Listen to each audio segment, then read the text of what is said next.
Hello students, welcome back to my YouTube channel science explored. हमने पिछले videos में malaria और डेंगू ये दोनों ही डिसीज़ डिस्कस कर लिए हैं। इस वीडियो में हम इन्हीं दोनों डिसीज़ में क्या डिफरेंस है ये देखने वाले हैं।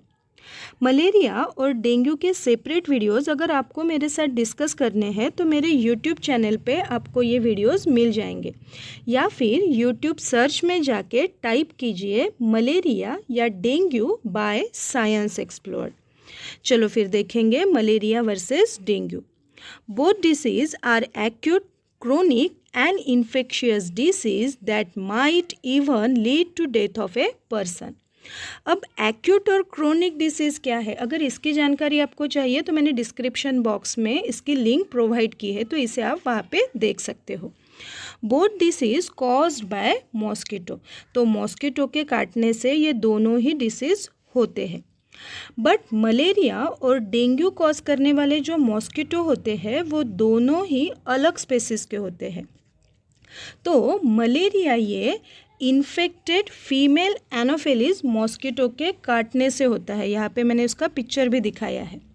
This mosquito bytes any time, generally at night. और डेंगू ये इन्फेक्टेड फीमेल एडिस मॉस्किटो के काटने से होता है। ये मॉस्किटो डे लाइट में ही ज़्यादा एक्टिव होता है। मैंने हर बार बोला है कि इन्फेक्टेड मॉस्किटो के बाइट से ये डिसीज़ होते हैं। तो किसके इन्फेक्शन से ये डिसीज़ होते हैं? तो मलेरिया ये पैरासाइट से होता है और उसका नाम है प्लाज्मोडियम। तो प्लाज्मोडियम से मलेरिया होता है। और डेंगू ये डेंगू वायरस से होता है। तो अगर एनाफिलिस मॉस्किटो पैरासाइट से इन्फेक्टेड है तो मलेरिया होगा, और अगर एडिस मॉस्किटो डेंगू वायरस से इन्फेक्टेड है तो डेंगू होगा। अदरवाइज़ वो इन्फेक्टेड नहीं है तो किसी को भी मलेरिया या फिर डेंगू नहीं हो सकता। पैरासाइट्स ये डायरेक्टली लीवर को डैमेज करता है। जो प्लाज्मोडियम है ये बॉडी में एंट्री करने के बाद ये डायरेक्टली लीवर को डैमेज कर देता है और बाद में आरबीसी को अटैक करता है। And dengue virus affects to RBC and platelets. Now, to whom infection cause? Malaria can affect both human being and animal. तो मलेरिया ये ह्यूमन बींग्स को भी हो सकता है एज वेल एज एनिमल को भी हो सकता है। But dengue affects the human being and only monkey. तो डेंगू ये सिर्फ ह्यूमन बींग्स को या फिर मंकी को ही हो सकता है। अभी इनके कॉमन सिम्टम्स क्या है ये देखेंगे। इन दोनों डिसीज़ में कॉमन सिम्टम होते हैं fever, muscle pain, headache, vomiting, nausea, fatigueness या टायर्डनेस। ये आदि जो मैंने सिम्टम्स बताए हैं ये मलेरिया और डेंगू इस दोनों में ही कॉमनली दिखाई देते हैं। बट मलेरिया में सीवियर चिल्स होते हैं। यहाँ पे जो मैंने रेड कलर के पॉइंट्स जो दिखाए हैं वो सिर्फ मलेरिया में ही वो सिम्टम्स दिखाई देंगे।